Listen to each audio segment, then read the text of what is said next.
The battle of which political party or coalition should take up the majority slots in the National Assembly is likely to affect the constitution of House committees, as Speaker Moses Wetangula must first make a ruling on the matter. The Registrar of Political Parties, in a letter to Parliament, indicates that Alfred Mutua's Maendeleo Chapchap Party and Amason Kingi's Pamoja African Alliance are still legally in Azimio, while UDM and MDG parties that ditched Azimio to join Kenya Kwanza after William Ruto's win are also still in the Azimio coalition. And as Stephen Leto now reports, the Kenya Kwanza side has protested the Azimio coalition agreement that seems to water down any post-election agreements by its affiliate parties. On the 7th of September 2022, the Registrar of Political Parties wrote to the National Assembly clarifying the status of each party in the Azimio la Umoja One Kenya and the Kenya Kwanza Alliance. In the document seen by Citizen TV, all the 26 political parties that formed Azimio are still intact in the coalition, with Kenya Kwanza having 15 parties. Registrar of Political Parties Anne Ritu further clarified to Parliament that NOPEU is not a member of any coalition, but the one MP is allied to Azimio.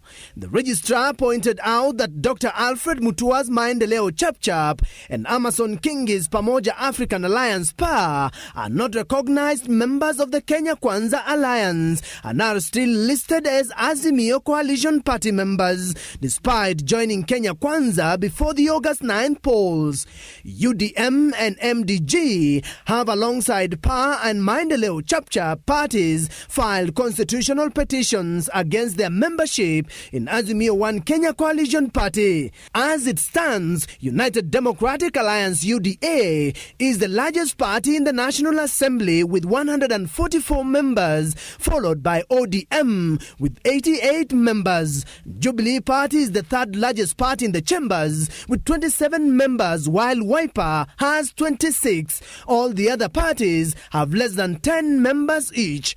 Article 108 of the Constitution establishes the office of the majority and minority leaders.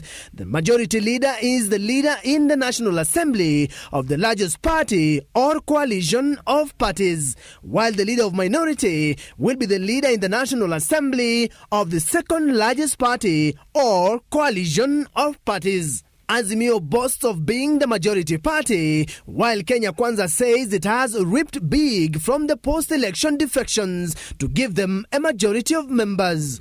What stands in the way is the Azimio One Kenya Coalition Party Agreement. The agreement, seen by Citizen TV in Article 22.1 says, quote, any party may withdraw from this coalition agreement upon giving 90 days notice to the Coalition Council of its intention to withdraw from the coalition party. The agreement deposited with the Registrar of Political Parties further says no party may withdraw from the coalition 6 months before the August 2022 general elections or within 3 months after the date of the said general election.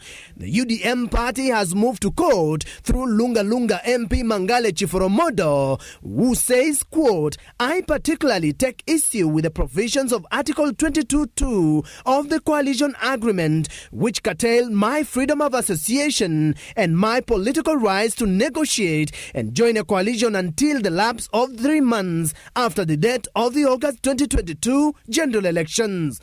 Former Majority Leader Ed Duale says the law is at crossroads and may not favor the Azimio One Kenya Coalition Party. He says Azimio One Kenya was registered as a political party and issued with a certificate and was eligible to field candidates in all the elective seats, but only chose to field the presidential candidates, which means Azimio Oka has no elected members in Parliament. End quote. As Speaker, I wait for them to bring me whatever they have on the floor, then I'll deal with it. I am not part of either side. As it is, I am the Speaker, the impartial arbiter, and will be guided by the Constitution, the law, and standing orders of the House, and no more. National Assembly Speaker Moses Wetangula will have to make the decision on the dispute in the National Assembly, yet too is a product of the numbers that are in dispute. Stephen Letos, Citizen TV, Nairobi.